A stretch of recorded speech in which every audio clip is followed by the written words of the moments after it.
अस्सलाम वालेकुम students, hopefully you are fine. आज हम डिस्कस करेंगे the yellow wallpaper story. Basically ये LLB पार्ट 1 की स्टोरी है। ये 5 नंबर्स की क्वेश्चन आता है इसके अबाउट। सो आज हम इसको डिस्कस करेंगे। इसमें होता क्या है, इसमें एक औरत होती है जिसका नाम इन्होंने नहीं बताया हुआ।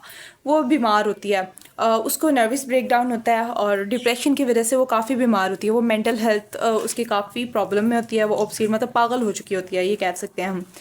सो उसका जो हस्बैंड होता है ना, वो डॉक्टर होते हैं और वो उसको कहते हैं कि आपको रेस्ट की ज़रूरत है, क्योर करने के लिए ना आपको रेस्ट करना पड़ेगा।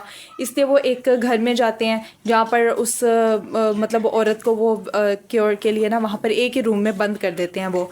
वो उसको कोई काम वगैरह नहीं करने देते। वो लड़की बस उधर ही रहती है रूम में, जिसकी वजह से वो और आइसोलेशन की वजह से मतलब अलैदगी अकेलेपन की वजह से वो और बीमार होने लगती है और पागल हो जाती है वो। तो फिर उसको ऐसे लगता है, वहम हो जाता है कि सुपर नेचुरल पावर कुछ होती हैं।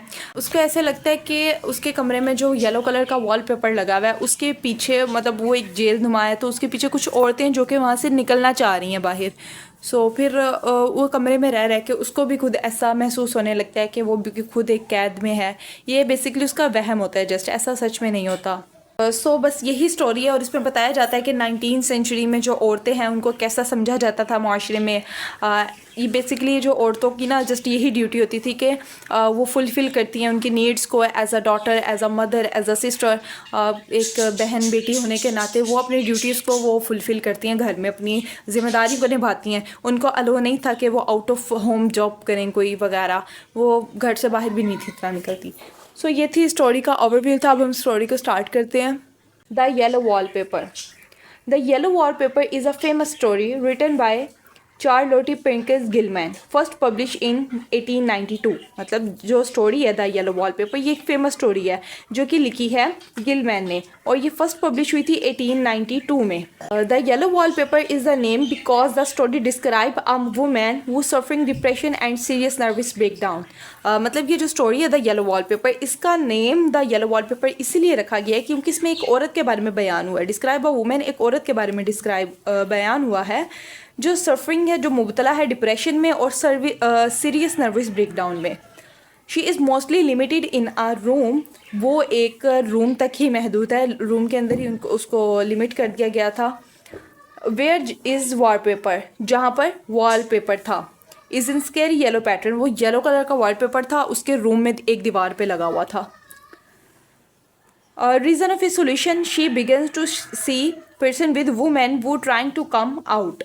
रीज़न ऑफ ए सोल्यूशन मतलब अकेलेपन की वजह से वो शुरू हो गई थी देखना कि वो जो येलो कलर का वॉलपेपर है ना, उसमें एक प्रिसन है, मतलब एक जेल नुमा है और उसके साथ एक वुमेन है, औरतें हैं जो कि वहाँ से निकलना चाह रही हैं, अपने आप को निकालना चाह रही हैं।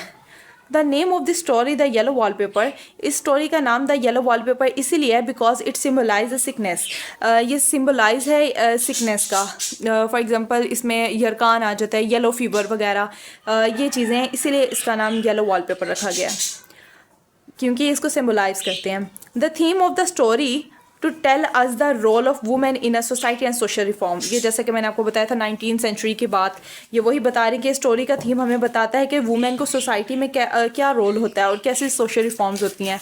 नेक्स्ट ये कि the story is about a women who is unwell. She moves with her husband to a big house, isolated house. मतलब ये स्टोरी एक वुमेन के बारे में है, एक औरत के बारे में है जो अनवेल है, जो बीमार है। वो अपने हस्बैंड के साथ एक बड़े से घर में जाती है अकेला, मतलब अकेले रहते हैं वो। फिर फॉर हर ट्रीटमेंट, अपने ट्रीटमेंट के लिए जाती है। हर हस्बैंड वो इज़ अ डॉक्टर, उसके हस्बैंड जो कि एक डॉक्टर हैं, बिलीव्स यकीन करते हैं डैड के रेस्ट विल क्योर हर, कि जो रेस्ट है ना वो इसका इलाज है। वो the women is not allowed to do much. जो औरत है ना उसको काम करने का अलो नहीं करता, मतलब वो कुछ नहीं करती, वो जस्ट एक अपने कमरे तक लिमिटेड रहती है। She become fixed on the room अगली येलो वॉलपेपर। मतलब वो एक ऐसे कमरे में फिक्स हो जाती है जहाँ पर येलो वॉलपेपर लगे जो कि बहुत अगली है। She thinks she see a women trap behind it and become obsessed with it.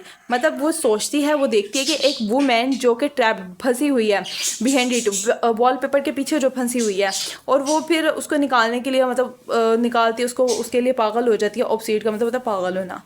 As time passes, जैसे जैसे टाइम गुजरता है, she writes in her diary, वो अपनी डायरी में सब कुछ नोट करती है, लिखती है।